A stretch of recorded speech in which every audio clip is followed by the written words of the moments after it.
Okay, hi everyone. Good afternoon. Thanks for coming down to this special session organized by Singaron. So today we're very fortunate to have Professor Rong with us today. So I'll just do a quick introduction of Prof Fan first. His CV is very long, but he is a professor right at Yale University, and I took a long way, flew to Singapore, just arrived this morning. So thank you for coming down. And Prof Fan's expertise is really in micro technologies, focusing on single cell and spatial omics, which I'm sure everyone here is doing some kind of single cell spatial omics. And he's the recipient of multiple awards, including the NCI's Howard Tamin Career Transition Award and several other awards as well. So I think without further ado, I think many of you are eager to hear his talk. And may I invite Prof Fan, please?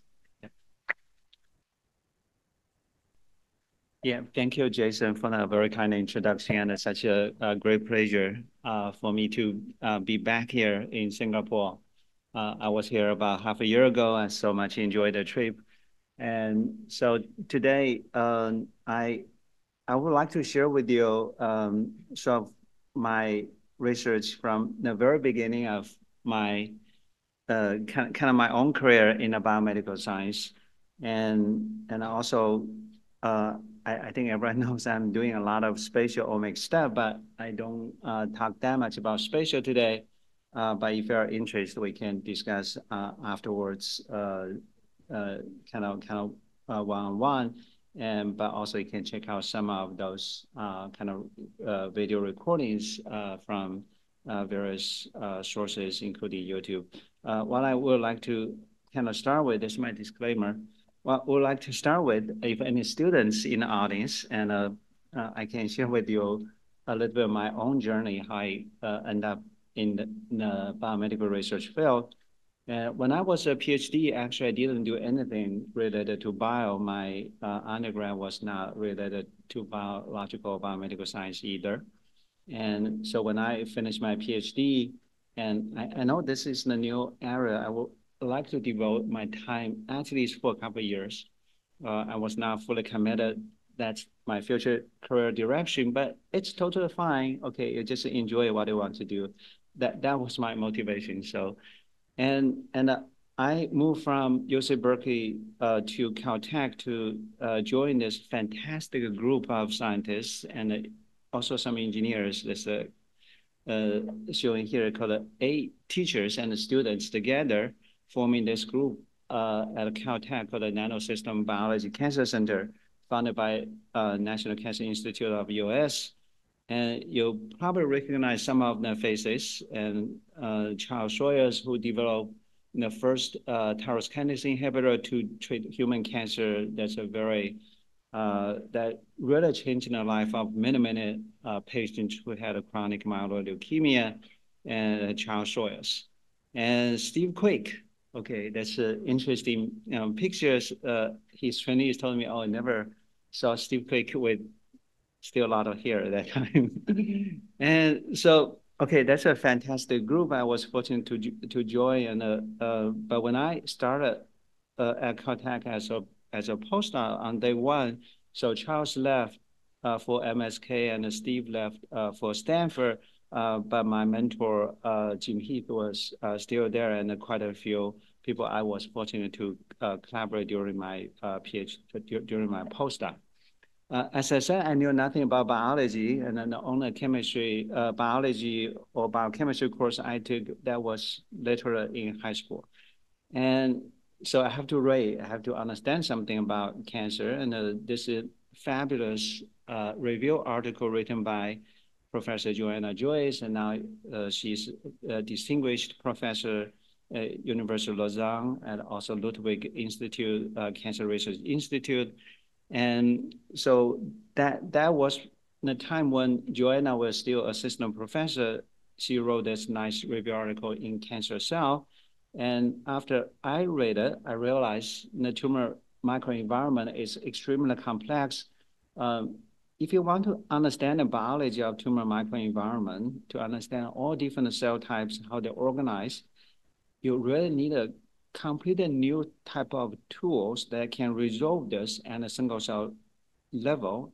And ideally, you can resolve that in a spatial context, in a spatial tissue context. But back to that time, 2006, right? If you're talking about single cell analysis, in particular, single cell omics analysis, no, nothing called a single cell omics at all. And analytical chemists are kind of a pioneer around that time to think about single cell analysis. For example, there's two papers. One is from one of my very close friends, Bo Huang. He was PhD student with Dick Zaire, chair of the chemistry department at Stanford. They put one cell in this microfluid device and a licensed cell do electrophoresis and count how many copies of that, just one particular protein. That's a science paper. But as I mentioned, the tumor microenvironment comprised of so many different cell types, even the tumor cells are also heterogeneous. And this device will never lead you to the level of understanding of the tumor heterogeneity because you really need to analyze hundreds, thousands, or even tens of thousands of single cells. And then I realized actually around that time, people developed a protein microarray, in particular antibody microarray, to do multiplex measurement of proteins. You can look at a large number of proteins to understand the systems level, how different proteins interact and how they are working together to mediate the cell signal transduction process. But you will not believe that gonna allow you to measure all those signal proteins at a single cell level by try to do a little bit of math and say, oh, why not? Actually, that is durable. And that's what I proposed when I started my first project. And I said, if we can miniaturize the protein microarray, the antibody microarray in a nanoliter microchamber, and I think many of you probably culture cells in a flask, and the typical cell culture, the cell density in a flask is like 1 million cell per mil. If you do the math, if you have one cell in 1 nanoliter, you actually have exactly the same volume per cell. That means if the protein produced by that cell in the flask, you're going to reach certain concentration. You should have exactly the same concentration in a nanoliter chamber. So the question is how to miniaturize the protein microarray and put it in a nanoliter chamber. I developed this sort of antibody stripe or antibody barcode microarray, and we demonstrate hundreds of single cells. Each cell we can measure dozen. In the very beginning, I think 1 dozen proteins, either secreted or intracellular. Later, we're able to further increase the number to 40 to 50-ish. So when I had that device, I was thinking to apply the technology to study tumor immune interaction. If you have immune cell alone or tumor cell alone in the chamber, what they're going to produce, but when you have both, how the communication between tumor and immune cell change their behavior and also change their protein signaling. But turns out this tool is most useful for the characterization of the T cell function because the ability for a T cell to produce different cytokines, different effector molecules, and really determine the potency and the durability and their actual function in either kind of antiviral, anti-tumor response. And so we were kind of fortunate to collaborate with Tony Ribas. Back to that time, Tony was true believer of cancer immunotherapy when no one cared about cancer immunotherapy, honestly, back to that time. And what he told me is, cancer immunotherapy was like when you throw the glass jar from the top of the UCLA medical school building, most of the glass jar are going to break, but you still have to do this because some patients might benefit. And what is even more exciting is if the patient benefit, that it's a pretty good chance actually the patients that disease is completely cured and the cancer is completely cured. That's the difference between cancer immunotherapy and the conventional either chemo or targeted cancer treatment. So in this collaboration, we use the technology to look at how many different proteins produced per cell, and it turns out the ability for one T cell to produce a diverse a set of cytokines or effector molecules really dictates the potency and durability of the T cell, in this case, the T cell engineered T cells. But the concept turns out to be kind of universal.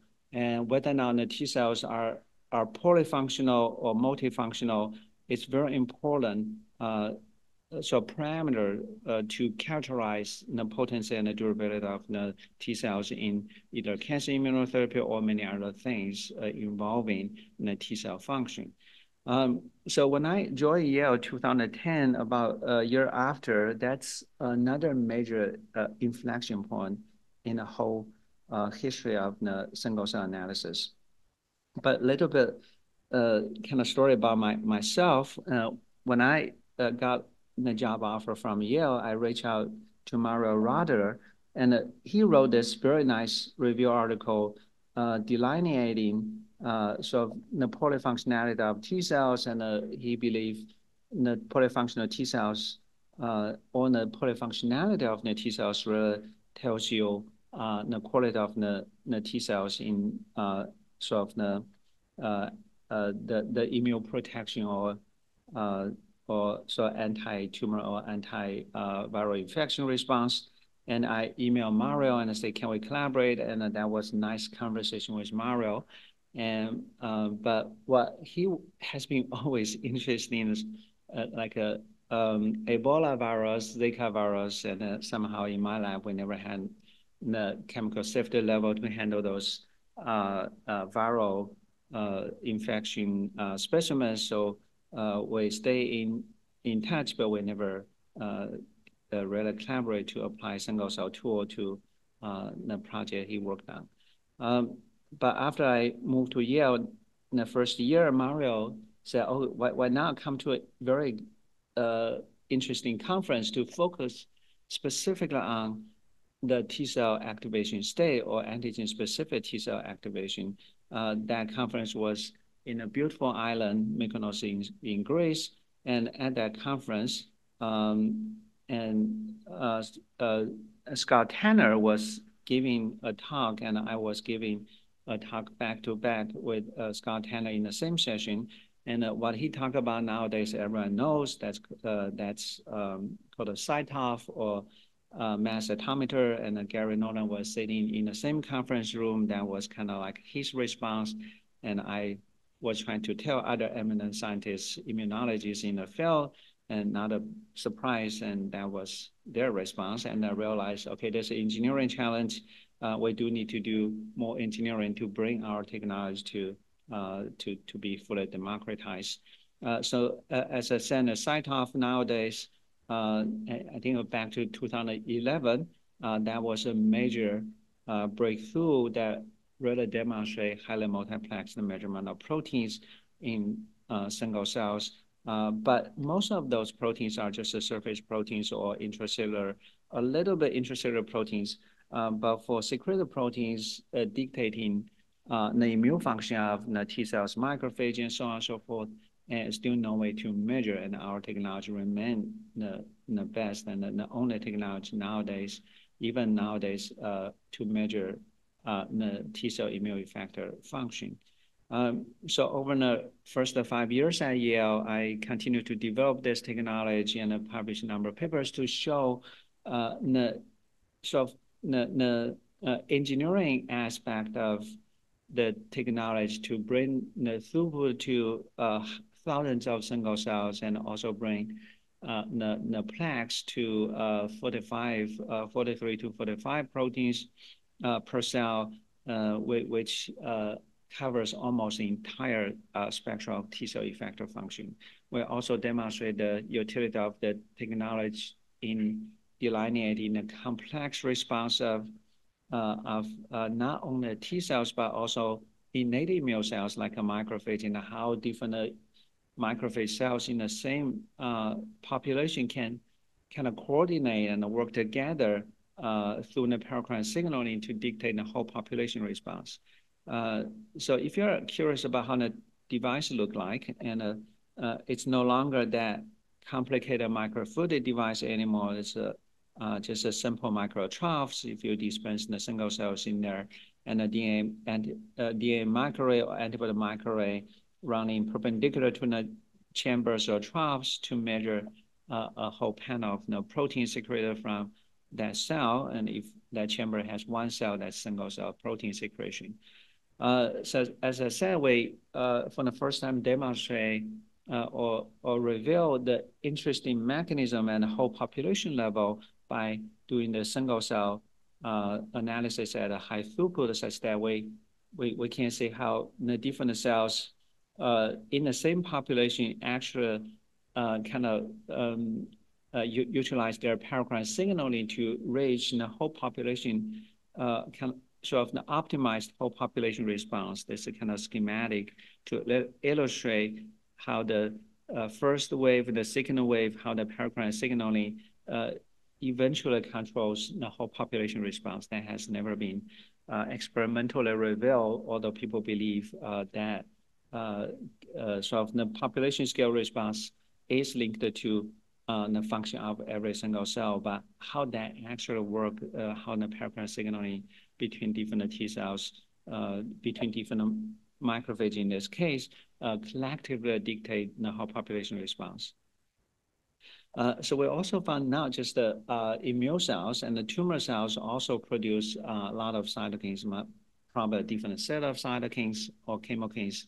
And as a result, actually, the malignant leukemic cells in this case, they can produce a lot of cytokines to completely mess up the tumor microenvironment, the leukemic bone marrow microenvironment.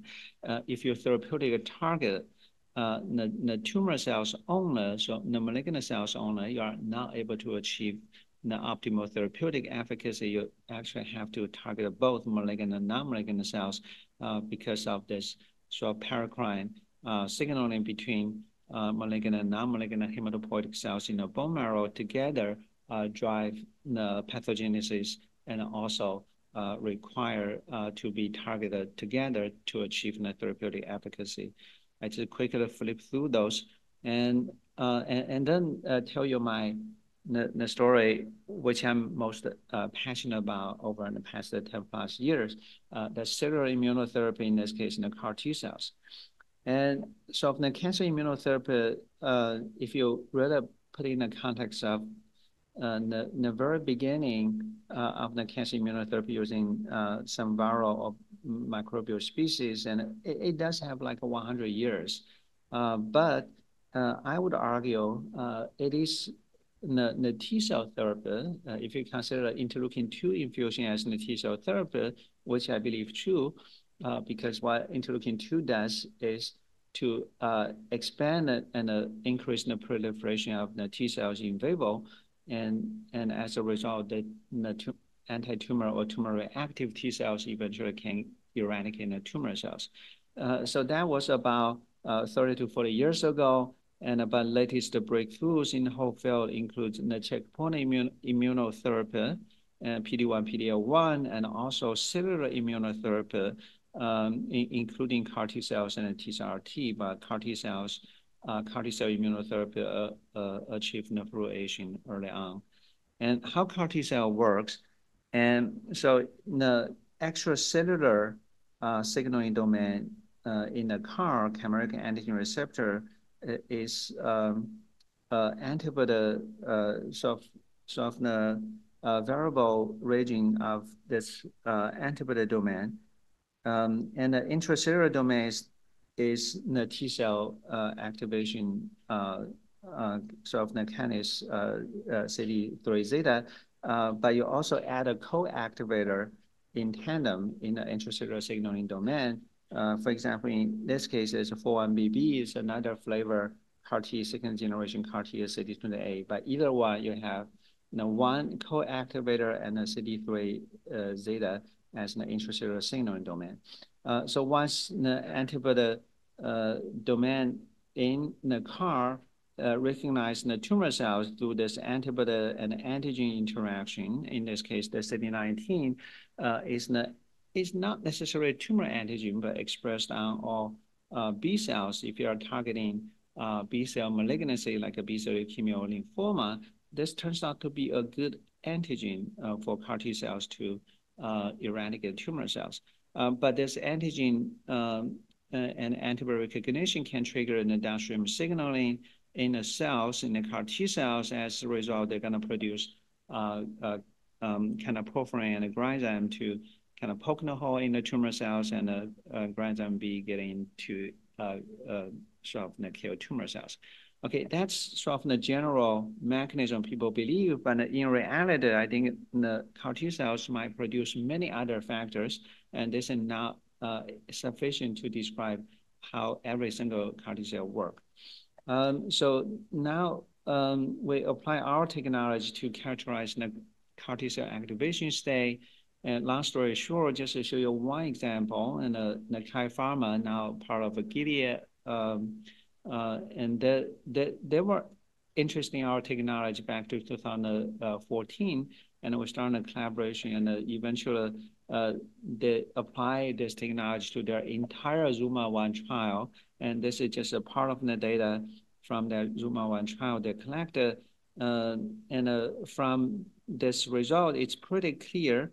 And when you look at the polyfunctional strength index, which is the combination of the level of cytokine production per T cell, per CAR T cell, and also the diversity of the cytokine production per CAR T cell, and you do see the responders versus non-responders, and the non-responders tend to have much lower polyfunctional strength index in their own manufactured CAR T cells. Statistically, that's significant. So if you are immunologist, you're going to look at many other things, right? So how many of the CAR T cells, once activated, are going to produce gamma interferon? And what's the ratio between your helper cells versus toxic T cells? And you may look at the T cell differentiation states all the way from naive memory, central memory, effector memory to effector cells. But turns out none of those can give you a statistically significant correlation between responders and non-responders, except this polyfunctional strength index measured by our technique. So now this has been, it's a very long story, I think, commercialized by the startup I co-founded, and now it has been acquired by Bruker, and Bruker offers the commercial product. And as far as I know, I think Kai Pharma still use tons of those, still use many of those instruments in-house to characterize their manufactured CAR T every day to make sure the CAR T cells they manufacture have the high quality. All right. So another major inflection point or major breakthrough in the whole field of the single cell analysis happened in this year, 2015, and when people demonstrate massive parallel single cell sequencing using primarily two different approaches, but potentially there are other ways as well. And one is based on droplet microfluidics, or based on droplets. So the two papers published back to that year, back to back in Cell, demonstrate the co-isolation of single cells and the beads in the same droplet, such that all the messenger RNAs from that single cell can be captured by the bead or barcoded by the beads. I think the beads have unique sort of cell barcode to give all the transcripts from that cell the same barcode. Afterwards, you can kind of break the droplets and isolate all the messenger RNAs, or isolate the first-strand cDNAs, and perform kind of PCR amplification as one pool. But every single transcript or cDNA you measure has a unique barcode or cell barcode that allows you to trace back to know, okay, whether or not they are coming from the same cell. So this is the fundamental principle of this massively parallel single cell transcriptome sequencing. So around that time, actually even earlier, 2014, 13, 14-ish, we were exploring our own massive parallel single cell sequencing technique using microwells, and but around the same year, 2015, also two other papers published to use microwell to do single cell transcriptome sequencing. So just some fun fact, I think this technology nowadays has been also fully commercialized. But the fun fact is, I just love this story. I think when I talked to also Chris Mason and Joe, they were part of this space omics consortium. So it turns out this is the first single cell sequencing experiment done in the outer space. And that was, yeah, I just want to say that's a fun fact to share.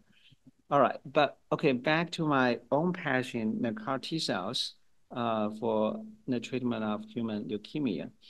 We were interested in this topic for a very long time. During that time, actually hard to get a clinical grade CAR T cells because the clinicians, doctors that have to trust you, they have to kind of believe you can so kind of given the best utilization of the precious samples they collected from those patients. So we start with just the manufactured CAR T cells from a healthy donor. And in this paper, we did a single cell sequencing, but also single cell protein secretion from the same CAR T cell population. In this case, there's a third generation CAR. We observed something very strange. I think no one reported before. We characterize the effector function associated with type 1 or called a Th1 and associated with Th2. We found once the CAR T cells become activated using the leukemic cells, and they often co-express the type 1 genes and the type 2 genes. And also, if you look at the cytokine secretion, you also see sort of co-secretion of some type 1 type 2 cytokines, which is totally against the dogma. And in the whole field of cancer immunotherapy, we know the type 1 function is mostly important and type 2 is bad in most cases, and you try to avoid.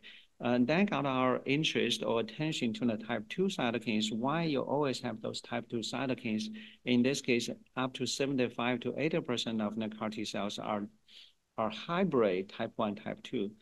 And then, okay, we know that's a rare CAR T cell, the third generation CAR, but also as from a healthy donor. And can we get the CAR T cells from a real clinical trial to perform similar single cell analysis and whole transcriptome and also protein secretion and also the surface markers all done at the same time on the same cell. So when we look into the clinical trial conducted in the United States around that time, 2019-ish, 2018-19-ish, and I think the patients with acute lymphoblastic leukemia, and both adult and pediatric patients responded to the therapy quite well. And in particular, my own collaborator at Yale, Carl June and Steve Grubb, and they were very good at manufacturing the best quality CAR T cells, and the patient response rate was like 95%. So in that case, if we really characterize those cells, then what we can do better? And it seems like no room to further improve because already 95% response rate, right?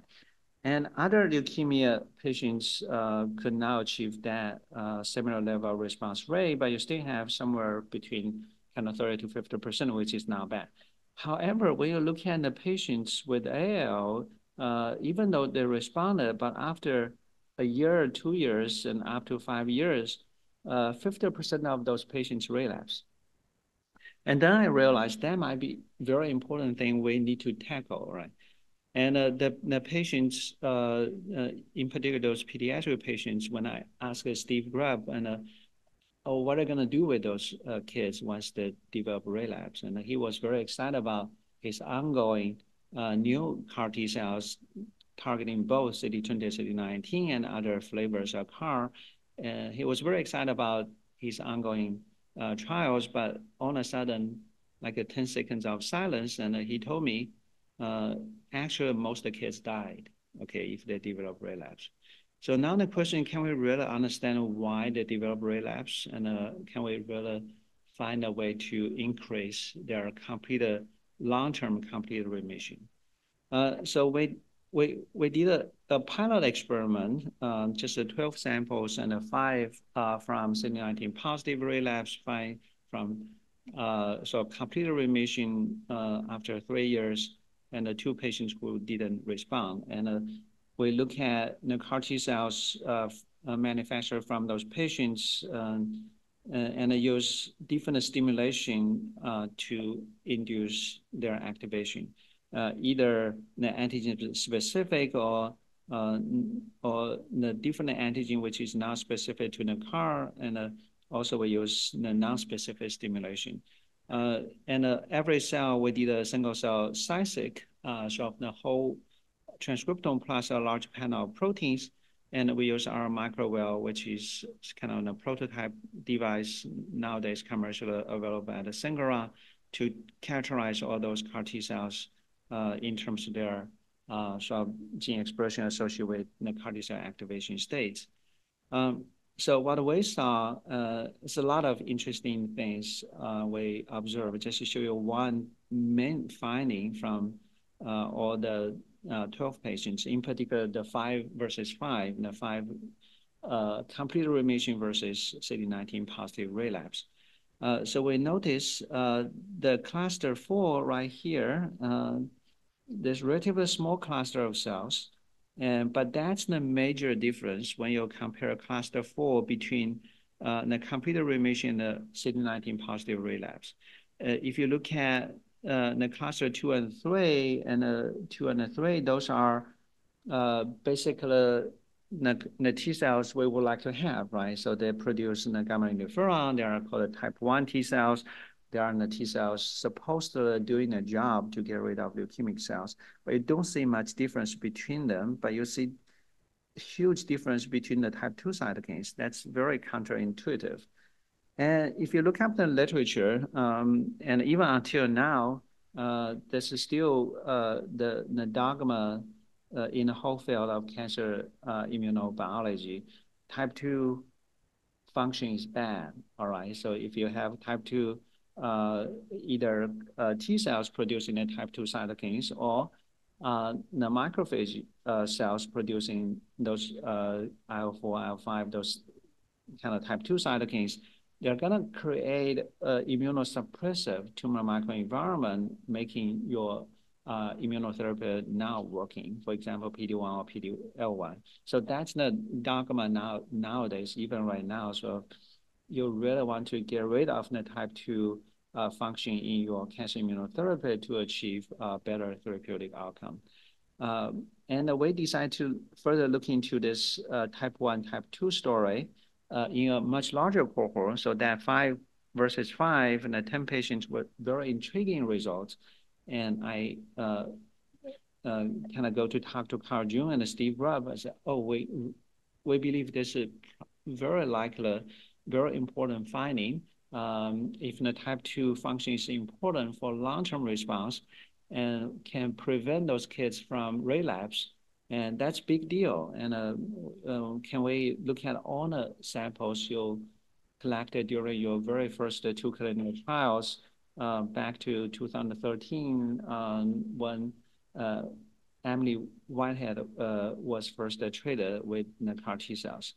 So we got all the samples, I think over 80 patient CAR T cells manufactured from those donors, from those patients, and plus 6 healthy donor samples to perform the same study. So single cell multi-omic sequencing, protein plus transcriptome, and also single cell protein secretion, and a single cell high-plex flow cytometry analysis, and all together to really understand what's going on in terms of the T cells themselves. So to understand the drug, so what do you actually give to every patient? So this new era of cellular immunotherapy or cellular therapy, now the cells aren't a drug, and they are living drug. And unlike conventional pharmaceutical industry, you perform mass spec, you perform IR, you know what you have in terms of the drug, what you give to your patients. But now in this living drug era, and how to characterize your drug, how to understand the quality of your drug, that's going to be totally different. So we use all kinds of single cell analysis to kind of characterize what you actually give to every single patient. So this is experiment we perform using single cell sequencing, flow cytometry, single cell secretion, and then about 1 million single cell after the filtering, we still have 0.7 million single cells sequenced from 82 patients plus 6 healthy donors. And now we know exactly what the different cell subsets you have in the infusion CAR T cell infusion product. And so some analysis to see different functional modules in the type 1, type 2, and the Treg, we can kind of identify all those major modules across the entire population of the CAR T cells. And then we do a similar analysis. All right. So now we separate the data into 2 cohorts because there are 2 clinical trials. And we named the first the discovery cohort, but actually just the cohort of patients enrolled in the trial about 2 to 3 years earlier. And so now in this clinical trial, and all the cells, you can see about 13 clusters. And this cluster down here, or a few clusters down here, they are producing the classical type 1 cytokines. They are the ones that do the job to get rid of leukemic cells. And this small cluster here producing IL-4, IL-5, and also they are high for the type 2 immunity master transcription factor gamma-3. And so we know, okay, this is your type 2 function CAR T cells in your infusion product. So now we do the same exercise when you compare and this cluster and this cluster across all different patient groups, right? So HD is the healthy donor, and BCAL is the long-term responders or long-term remission or long flyers. And the 3, 2, 1 are the patients who relapse within 1 year, 2 years, or 3 years. And so now you see statistically, again, type 2 cytokine or type 2 CAR T cells show statistical difference between the relapse and the long flyers. But all the manufactured CAR T cells are capable of eradicating tumor cells since all patients responded in the very beginning. And all the CAR T cells actually have very potent type 1 function. So it turns out they are all pretty good. So that's why the patients respond in the beginning because those cells all produce the type 1 cytokines and other tumor kind of anti-tumor cytokines. But what is missing in the relapse patients don't have adequate or sufficient type 2 function. So this is further verified in another clinical trial. So if you perform this flow cytometry analysis to look at type 2 cytokines, and if you perform the single cell secretion analysis to look at the type 2 cytokines, you observe more or less the same result. And so now the question is why you need a type 2 CAR T cells in your infusion product. And so we first of all look at the single cell epigenome sequencing, single cell ATAC-seq, to see whether or not indeed you have the epigenetically imprinted function of the type 2 function in those cells. They are now just a transient type 2 cells. They are stable type 2 CAR T cells, no matter CD4 or CD8. So now we do observe the significant higher accessibility of the type 2 cytokine genes and also the master transcription factor gamma-3 gene in this small cluster defined as the type 2 CAR T cells. And also you can see the different motifs. So now we also perform this kind of functional experiment by deleting either the master transcription factor type 2 master transcription factor GATA3 or deleting the downstream signaling like STAT6, you're using a reduction of the tumor killing capability, in this case, tumor cell lysis, or also the CAR T cell proliferation once you knock out or knock down the key master transcription factor for type 2 or the downstream signaling protein STAT6. So why you have that specific subset of CAR T cells, the whole population can do better. And because no matter you have or don't have, you always have the type 1 cells there. Supposedly, you have good CAR T cells to eradicate tumor. And the type 2 cells not direct attacking tumor cells at all.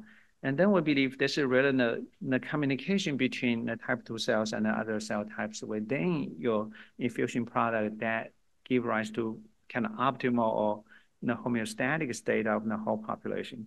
So now we perform the ligand receptor interaction to look at, okay, what cells are producing type 2 cytokines, not a surprise, and those are Th2 cells. And what are the recipient cells? And that's what we find out. The recipient cells are actually part of the Th1 or part of the effector cytotoxic T cells, but uniquely, they look like exhausted CAR T cells or dysfunctional CAR T cells expressing TIM3 and also expressing other exhaustion markers. However, if you look at whether or not they can do the job by producing cytokines, TNF-IL, interferon gamma, they do. So even though they express the exhaustion markers, in particular TIM3, which is the most profound difference between this group of CAR T cells, but they are still, to some degree, they have the effector function.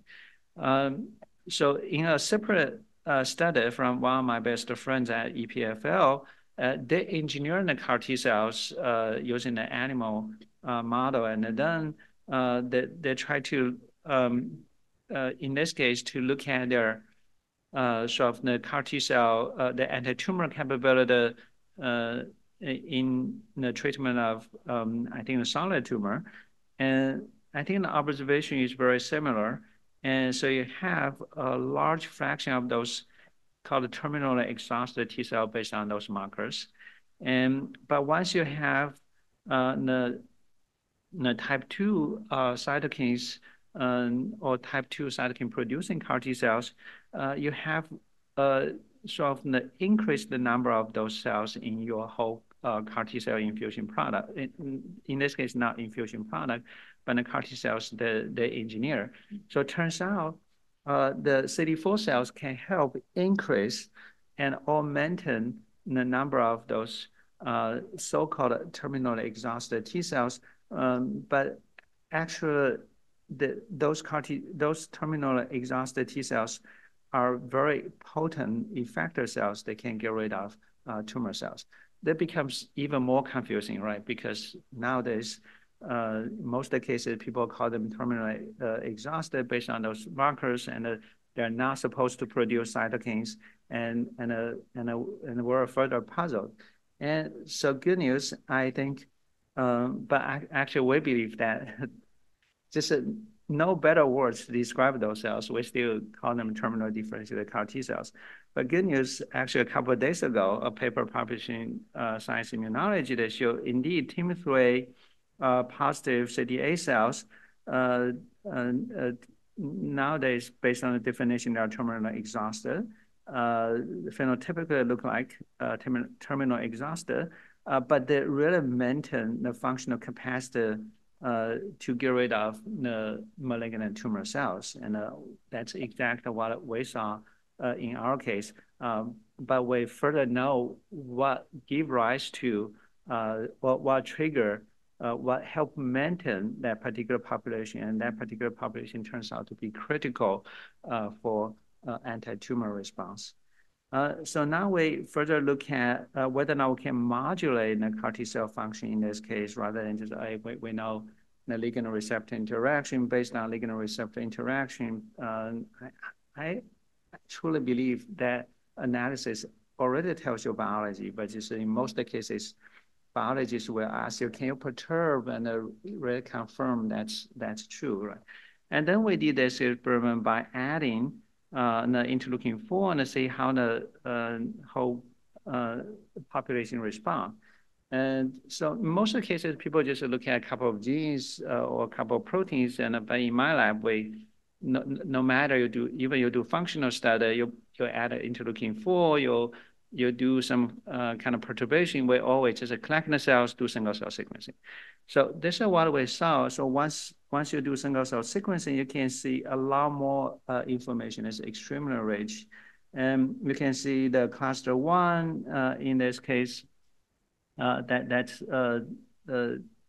think a cluster 1 here is the highly proliferative CAR T cell. You do see increase of the proliferation once you add it the type 2 cytokine. You see decrease of the apoptotic population cluster 4 here, or dysfunctional population showing here. And you don't see much change of the type 1 and type 2 population when you add the interleukin-4. And so you can also look at other pathways and also whether or not this change is just at a transcriptional level or protein signaling level, or actually it is an epigenetic state where you add interleukin-4, you really change the epigenetic state. It is confirmed it does change in the epigenetic state. That means that's going to give a long-lasting impact to the CAR T cells when they are kind of reconditioned by the interleukin-4 and the type 2 cytokine. So go back to the clinical study, and you may ask, now you just look at the CAR T cells manufactured, but once you infuse into patients, what happened in the patients? So it's hard to go back to redesign a clinical trial and collect sort of the CAR T cells from those patients, and this clinical trial has been done almost 10 years now, and that is also why we can look at long-term response. This is the only opportunity on the planet Earth you can really look at a long-term response in those patients, because that was the first and the first 2 clinical trials conducted using the CAR T cells. But fortunately, they collect a lot of sera. We're able to look at the plasma level of those cytokines and all different cytokines. But I just want to bring your attention to those type 2 cytokines, 4, 5, and 13. In the beginning, it's a little bit noisy, but after a couple of weeks, after like 4 months, you do see the responders show, or long-term responders. And at this time, okay, in 2 months, you still don't know who will be long-term responder.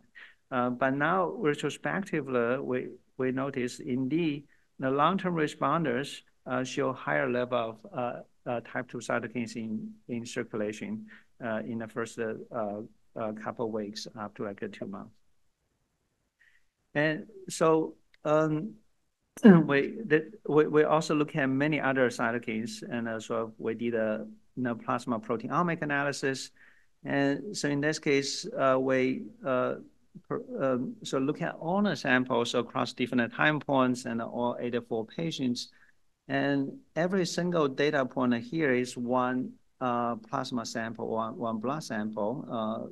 We measure about 30 different cytokines. And this UMAP is now a single cell UMAP. This on a blood sample proteomic clustering. So now you can group all the samples based on their response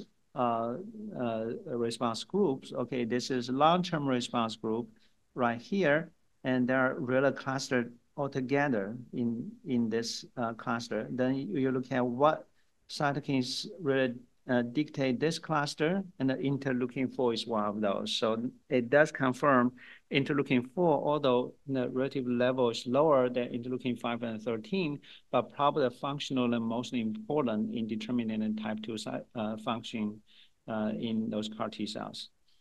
So next, maybe just a few minutes, I see whether or not we can think about how to kind of improve the CAR T therapy rather than we understand how the biology works, right?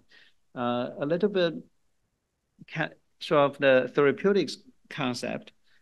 First, we did this in vitro stimulation by sort of sort out the CAR T cells based on the type 2 function using two markers we identify in the single cell sequencing. And so once you get rid of the type 2 high, so in the type 2 high, and you also get rid of, sort out those type 2 high, and you see significant reduction of the tumor cell anti-tumor reactivity or tumor cell lysis. You see significant reductions, huge reduction of the whole population CAR T cell proliferation. We also perform this in the animal model. So now we can kind of purify and get a better CAR T cell product by enriching the type 2 high T cells. And so now in the animal work, this is without CAR T cell treatment. There's a CAR T cell with the high type 2 function and low type 2 function. Either one can eradicate the tumor, not a problem. But after you eradicate the tumor, you re-challenge the mice without infusing more CAR T cells. It's just a re-challenge with leukemic cells. And then the type 2 high CAR T cell treated mice automatically reject the tumor cells again, but the type 2 low CAR T cell treated mice could not reject the leukemic cells during the second challenge. And this experiment, I think we did another challenge in the second challenge, and that the type 2 functioning high CAR T cells still very capable of eradicating the tumor cells. So now we also did some in vitro functional experiment to kind of prime the whole population with the interleukin-4 and see how you can further improve the whole population functional capability. I'm going to skip this slide but show you the result in the animal. We cannot go straight to the clinical study, but we can still test this in vivo in this leukemic cell xenograft model. So in here, we are testing kind of two potential therapeutics idea, right? So one is you can precondition your CAR T cells during the manufacturing process with the interleukin-4, and hopefully you can make a better CAR T cells and give to the patients. That's one. Number two, maybe you can also precondition the patient, either precondition the patient or co-administer the type 2 cytokine with the CAR T cells, don't change in the current CAR T manufacturing process, but you add interleukin-4, but got to be kind of long release interleukin-4 with your CAR T cell infusion product and see whether or not you're going to improve the treatment outcome over a long period of time. All right, so let's look at the last two columns, right? So once you do last three columns, either you precondition or you sort of add interleukin-4, you can significantly prolong the response time after twice of the re-challenges. And in particular, that was a little bit surprise to us. We found if you precondition the CAR T cells using interleukin-4 and the CAR T cells with the highest quality to start with, eventually give the patients, in this case, the mice, much better capability to completely reject the leukemic cells after multiple rounds of re-challenge.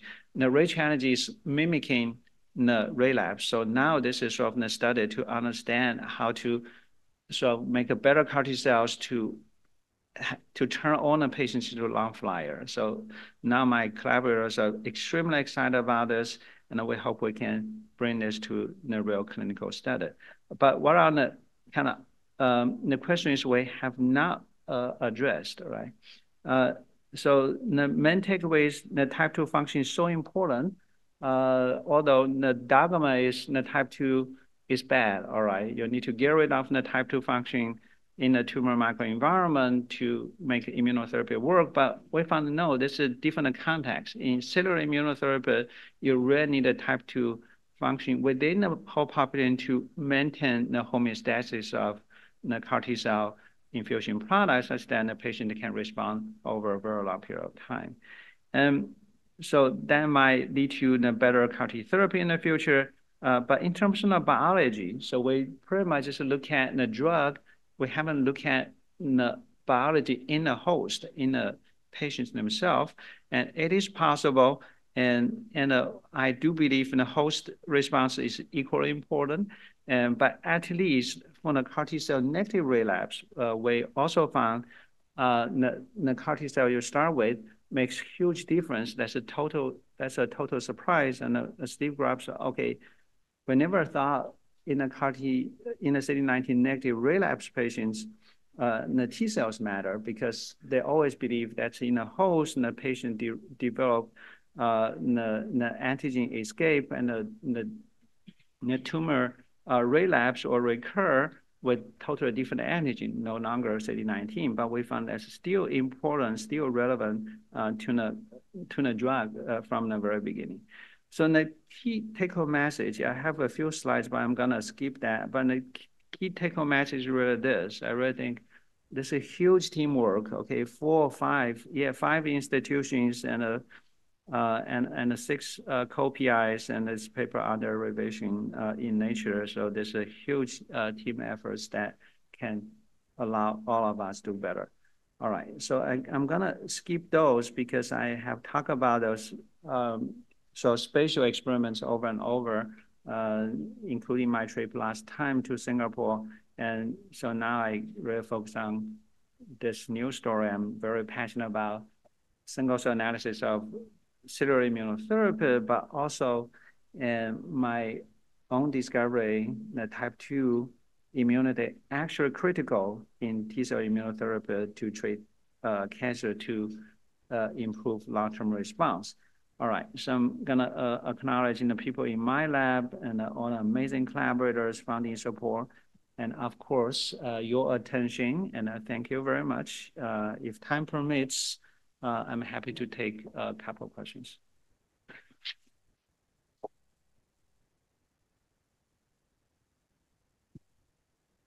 Thanks, Professor Fan, for the excellent talk. Yep, so I think it's now time for the Q&A session. Perhaps we need 5 minutes for Q&A. And there is also a Zoom session, I believe. Not sure where's the camera, but if you have questions, you can submit on the Zoom Q&A box. Right. Are there any questions from the floor? Hi, thanks, Professor Fan. I think it was a really fascinating talk. A lot of your work on the Th2 work has been predominantly in leukemia tumor types. Have you looked at this in solid tumors as well?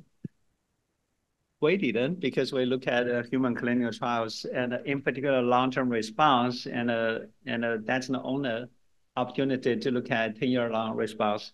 But I mentioned a little bit of work from my close friend Li Tang from EPFL, and they have done tons of work, very similar storyline in animal, different solid tumors, and the importance of interleukin-4 and type 2 function in CAR T cell holds true.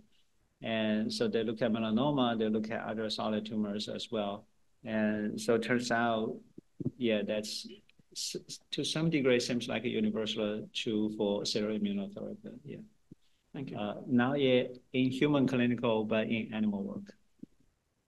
All right, thank you. Maybe in interest of time, we take one more question. Yeah. Oh, very good talk. No, thanks for the talk. So in the TAP2 story, so does the TAP2 cytokine help the CAR T survive longer, or they help them to function better, or they do both? Both like help the CAR Ts to live longer or proliferate more, and also change their phenotype to become more anti-tumor. Yeah, so this is my kind of philosophical understanding, but also backed by the data as well, right? I think in the drug you really need to give to the patient, it has to be heterogeneous, right? If you really purify your CAR T cells to make every CAR T cell being a very potent type 1 cell, or every CAR T cell being type 2, which is my favorite, the patient not gonna respond. All right, so that's not good. And so you really need a mixture of all different flavors in there, and together that keeping the whole population in homeostasis.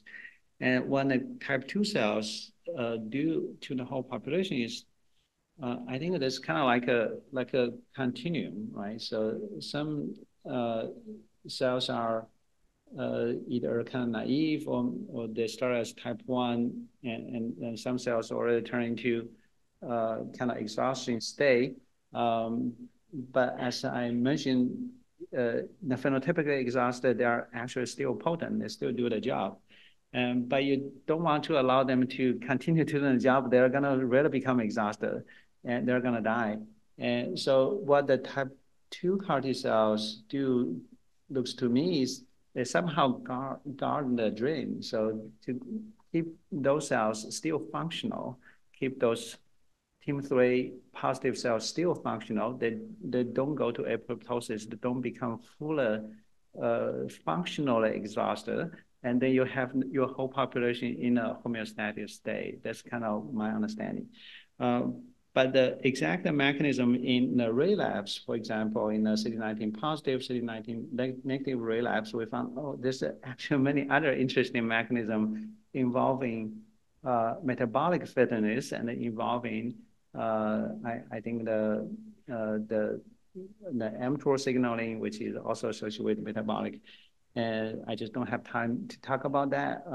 But turns out, all 4 different scenarios, okay, the patients never respond in the beginning, so non-responders.